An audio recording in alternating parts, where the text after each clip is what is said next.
सुनो और याद रखना इस बात को, गौर करें क्या, मेरी तरफ देखे मेरे भाई। एक मकरान शाह बादशाह गुजरा है ईरान का, कुछ नरम दिल था।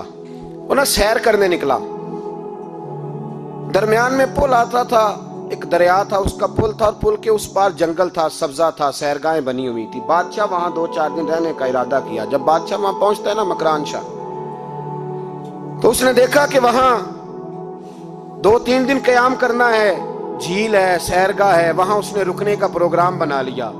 बादशाह तो अलहदा उसके लिए रिहाइश थी, सिपाही अलहदा रहते थे। यहां तो लोग कहते हैं ना, वो पुलिस को डांटते हैं, पुलिस को पूछते हैं, ओ भाई पुलिस तो तुम्हारे मतहत होती है, पुलिस तो समझ गई है कि तुम किस तरह उनसे काम लेते हो, उनको तो तुम अपने तहत रखते हो। पुलिस वाले अलहदा रहते थे, उसके साथ जो सिपाही गए हुए थे, गनमैन गए हुए थे। मकरान शाह सैर सपाटे पे रहता था। एक बूढ़ी औरत थी, उसकी एक गाय थी, वो जंगल के अंदर बूढ़ी रहती थी, गाय उसकी वहां चरती रहती थी। शाम को वो गाय घर लौटती, बूढ़ी दूध पी के सो जाती। सिपाही उस बूढ़ी के पास आए, कहने लगे तेरी गाय बड़ी सेहतमंद है, हमारे हाथ बेच दे।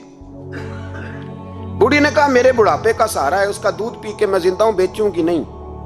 वही वाला काम जो हमारे मुल्क में होता है कि कीमत के साथ जमीन देनी है कि मुफ्त देनी है।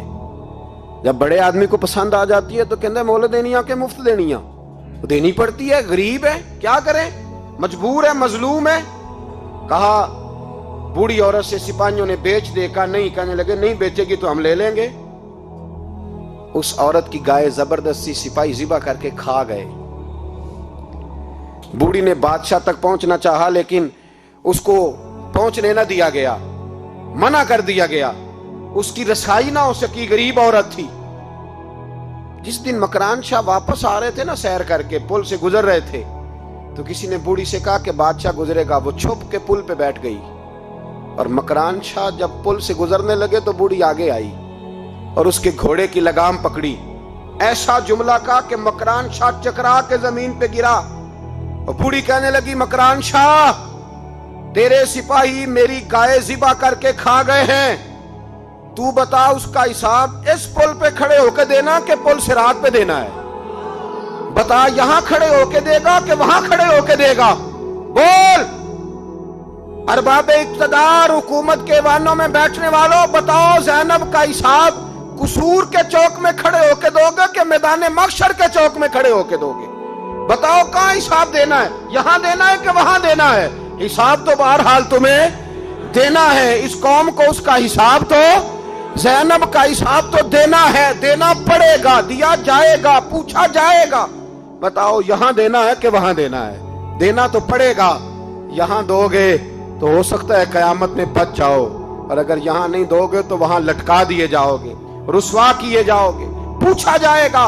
मकरान शाह चकरा के गिरा जमीन पे और गिर के कहने लगा बीबी मैं वहां हिसाब नहीं दे सकता, दो देना यहीं ले ले, जो लेना यहीं ले ले, आ जाओ, आ जाओ, वक्त है, गुंजाइश है, मोहलत के दिनों में तौबा कर लो, पलट आओ, अल्लाह के हुजूर हाजिर हो जाओ। इस मुआशरे को सफाई की जरूरत पड़ गई है। इस मुआशरे में हर आदमी अपना किरदार अदा करे, जालिम के खिलाफ उठे, बेहयाई, फहाशी, उरियानी, बदनिगाही, इसके खिलाफ उठे। हजरत अमीर मुआविया रदी अल्लाह ताला अन्हु अपने दौरे हुकूमत में बाहर निकले। एक बीबी बापर्दा औरत बुरके में गली में घूम रही थी, बुरका डाल के। हजरत अमीर मुआविया दौड़ के मस्जिद चले गए, रोने लगे, कहने लगे सहाबा के जमाने में ये औरतें गली में आ गई हैं, हमारे दौर में ही आ गई हैं, कहीं अल्लाह का कहर नाजिल ना होते। हालांकि वो बापर्दा थी बीबी। यहाँ तो बड़ी डटाई के साथ फ्रंट सीट पे बेपर्दा औरत को बिठाया जाता है और दलीलें दी जाती हैं कि हम पढ़ लिख गए, FSC और BSc हमारी तालीम है, हमारे पास अभी ताजी तो कार आई है, तो बताएं ना कि जो कार पे बैठी है वो कार की मालकन है। यहाँ तो हर चीज खोल के बयान करना लोगों ने अपने लिए जरूरी समझ लिया है, अपने कल्चर का हिस्सा बना लिया है। खुदारा फाशी के खिलाफ, बेहयाई के खिलाफ, उरियानी के खिलाफ उठो और इस पुल को बांधो। जब तक फाशी रहेगी, उरियानी रहेगी। पाकिस्तान में 10 के करीब बच्चों के साथ रोज ज्यादती होती है। यह आपके कौमी अखबारात की आज सुबह की रिपोर्ट है। ये तो वो चीजें हैं जो खुल के बाहर आ गई, और इसके अलावा जो बेहयाई के अड्डे खुले हुए हैं, न जाने उनकी तादाद कितनी, किस कदर ज्यादा ظلم ہو رہا ہے۔ میرے رسول پاک صلی اللہ تعالی وسلم نے فرمایا جب کوئی زنا کرتا ہے تو ایمان اس کے سینے سے نکل جاتا ہے اس کے سینے سے۔ آنکھوں پر پردہ ہونا چاہیے، کانوں پر پردہ ہونا۔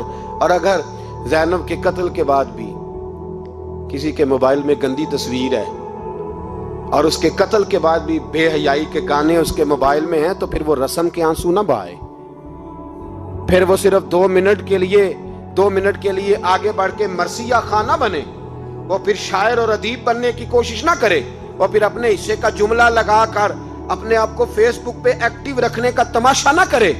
کیا مطلب ہوا ان چیزوں کا؟ اگر ابھی بھی برائی کے خلاف نہیں اٹھنا، بے حیائی اور فحاشی کے خلاف نہیں اٹھنا، میرے عزیزو آخری بات سننا اور اس کو ہمیشہ یاد رکھنا۔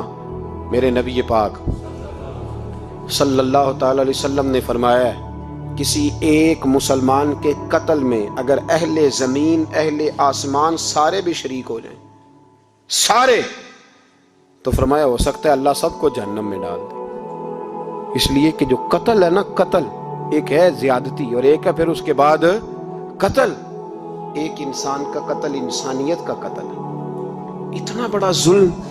اور یہاں تو اب قتل کی خبر آ جائے نا اخبار پہ تو اتنی دلچسپی والی رہتی نہیں، اتنے لوگ قتل ہو گئے کوئی عرض نہیں۔ یہ تو ہمارے ہاں تو کسی سیاستدان کی شادی کی خبر آئے گی تو وہ دلچسپی والی ہوگی، اس پر تبصرے ہوں گے، کمنٹس ہوں گے، ایک بندہ مر گیا ٹھیک ہے، غریب آدمی تھا، قتل ہو گیا، جان چھوٹی، معاذ اللہ، اس پہ کون توجہ کرتا ہے؟ یہاں تو ان کے میلے چھیلے تماشوں پر لوگ تبصرے کرتے ہیں، یہ جو کوئی نئی ایکٹنگ کر کے دکھاتے ہیں اس پر ہماری توجہ جاتی ہے۔ اتنی عورتوں نے خودکشی کر لی اس لیے کہ شام کو کھانا نہیں تھا، بچوں سمیت دریا میں کود گئی، یہ ہوتا رہتا ہے، اس کی خیر ہے، معاذ اللہ۔ یہ تو سارے زمانے میں، یہ دیکھو کہ کسی سیاسی لیڈر نے کوئی نئی ایکٹنگ کی ہے تو اس پر تبصرہ کرتے ہیں، اس پر تھوڑی دیر بیٹھتے ہیں۔ او خدا کے بندو، اپنی ترجیحات بدلو۔ میں کہا کرتا ہوں ان کی گاڑیوں کے پیچھے بھاگنا چھوڑ دو گے تو یہ صحیح ہو جائیں گے، ان کی جائز ناجائز چیزوں پر نعرے لگانے بند کر دو گے تو یہ صحیح ہو جائیں گے۔ خدا را زینب تو چلی گئی پر ہمیں ایک پیغام چھوڑ کے گئی ہے کہ فحاشی کے خلاف اٹھ کھڑے ہو، اب ظلم کے خلاف لڑنا سیکھو، اب اپنے اندر یہ طاقت پیدا کرو، اب طاقت پیدا کرو۔ ہمیں سارا پتہ ہوتا ہے لیکن اس کے باوجود ہم ظالموں کے ساتھ کھڑے ہو کے ان کی تعریفیں کرتے ہیں، تصویریں لگاتے ہیں، سپورٹر ووٹر بنتے ہیں۔ اب اس کام سے باز آ جاؤ، خدا را اب بھی سمجھ جاؤ۔ اے اللہ، جمعے کے دن اس اجتماع میں تیری بارگاہ میں دعا کرتے ہیں، خداوندہ ساری بیٹیوں کو حفاظت کا پردہ عطا فرما، اللہ سب کے لیے حفاظت کے پردے نصیب فرما، اور میرے مولا ظالموں کو کیفر کردار تک پہنچا۔ اللہ ان ظالموں کو نشان عبرت بنا، خداوندہ ان ظالموں